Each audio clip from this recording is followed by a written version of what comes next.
सभी दर्शकों को मेरा नमस्कार।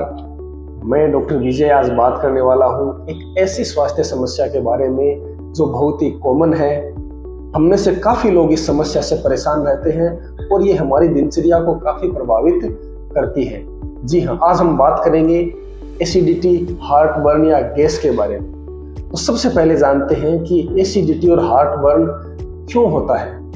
दोस्तों, हमारे शरीर में जो भोजन नली है वो हमारे मुंह को पेट से जोड़ने का काम करती है और भोजन नली का वो हिस्सा जो पेट से जाकर जुड़ता है उसकी संरचना कुछ इस प्रकार होती है कि वो हमारे पेट में जो एसिड है उसे ऊपर आने से रोकता है। परंतु किसी कारणवश यदि ये जंक्शन सही से काम ना करे तो जो पेट का एसिड है वो हमारी भोजन नली में आता है और इससे हमें हार्ट बर्न और एसिडिटी के लक्षण आने लगते हैं। इसके लक्षणों में सामान्यतः सीने के बीचों बीच जलन होना, जो कि मुख्यतः रात को सोने के बाद होता है। पेट में जो खाना है उसका ऊपर भोजन नली में आ जाना, खाना खाते समय थोड़ी रुकावट महसूस होना और कई बार तो एसिडिटी का जो दर्द है वो इतना ज़्यादा हो जाता है कि मरीज को लगता है कि जैसे उसे हार्ट अटैक आ गया हो। तो ये बातें हो गई एसिडिटी के लक्षणों के बारे में। अब बात करते हैं इसके इलाज के बारे में। दोस्तों, जो एसिडिटी और गैस की समस्या है वो हमारी लाइफस्टाइल से जुड़ी हुई है।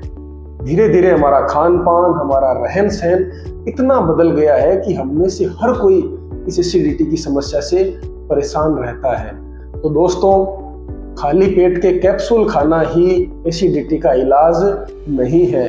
इसके लिए हमें अपनी दिनचर्या में भी कुछ परिवर्तन करने होंगे और ये जो खाली पेट के कैप्सूल है उन पर निर्भरता कम करनी होगी, क्योंकि इसके बहुत सारे नुकसान होते हैं जिनकी अपन बाद में बात करेंगे। तो अपन क्या बदलाव कर सकते हैं। सबसे पहला दोस्तों, हम सब की आदत होती है कि हम लोग दबा के खाते हैं, बहुत सारा खाते हैं और खाना खाते ही तुरंत बिस्तर पर लेट जाते हैं। तो इस केस में तो जो पेट का एसिड है उसका ऊपर आना स्वाभाविक है। तो कभी भी खाना खाते ही लेटना नहीं है। खाना खाने और सोने के बीच में 2 से 3 घंटे का गैप होना चाहिए।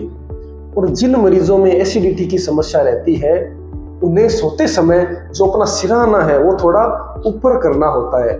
इसके लिए आप अपना जो पलंग या बिस्तर है उसके सिरहाने की साइड कोई ईंट या ब्लॉक लगाकर उसे ऊपर कर सकते हैं।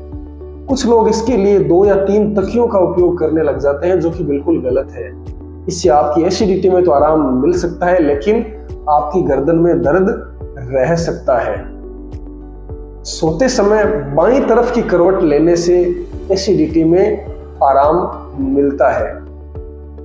दूसरा, हमारे यहाँ देखा जाता है कि लोग पूरे दिन चाय और कॉफी का सेवन करते रहते हैं, जो अपने यहाँ एसिडिटी का प्रमुख कारण है।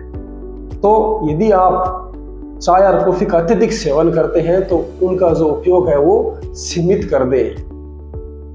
तीसरा, यदि आप धूम्रपान, तंबाकू या अल्कोहल का सेवन करते हैं तो ये सारे पदार्थ हमारा जो भोजन नली और पेट का जंक्शन है उसकी जो गतिविधि है उसको कम करते हैं और एसिडिटी के चांस ज़्यादा रहते हैं। तो इन पदार्थों के सेवन से बचें।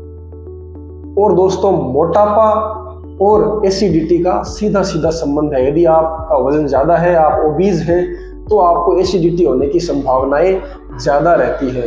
तो अपना वजन कम करें, वजन को संतुलित रखें और खाने में तली हुई चीज़ें और वसा युक्त खाने का उपयोग कम से कम करें। और अब एसिडिटी के इलाज में एक महत्वपूर्ण बात दोस्तों, लोग इसके इलाज के लिए जो खाली पेट के कैप्सूल है उसका अत्यधिक सेवन करने लग जाते हैं। कुछ लोग तो इसे अपने जीवन का हिस्सा ही बना लेते हैं। वो रोज एक खाली पेट का कैप्सूल खाते हैं। तो दोस्तों, ये खाली पेट के जो कैप्सूल है वो भी एक तरह की दवाइयाँ हैं और इनके भी साइड इफेक्ट होते हैं। तो इनके साइड इफेक्ट में है हमारी हड्डियों का कमज़ोर हो जाना, हमारे पेट के कुछ ऐसे बैक्टीरिया जो एसिडिक इन्वायरमेंट में रहते हैं वो सारे खत्म हो जाते हैं और वो हमारे विटामिन का अवशोषण करने के लिए काम में आते हैं। तो ज़्यादा खाली पेट के कैप्सूल खाने से विटामिन की कमी हो सकती है। लंबे समय तक खाली पेट के कैप्सूल खाने से गुर्दों की बीमारी भी हो सकती है। तो यदि आप रोज या अत्यधिक खाली पेट के कैप्सूल का सेवन करते हैं तो उन्हें बंद कर दें। अपनी दिनचर्या में धीरे धीरे बदलाव करें जिससे आपको उन कैप्सूल्स की जरूरत नहीं पड़ेगी। ऐसी ही स्वास्थ्य संबंधी जानकारियों के लिए हमारे इस चैनल को सब्सक्राइब करें। हमारे वीडियोज यदि आपको अच्छे लगते हों तो इन्हें अपने दोस्तों में ज़्यादा से ज़्यादा शेयर करें ताकि लोग स्वास्थ्य संबंधी जानकारियां प्राप्त कर सकें। धन्यवाद।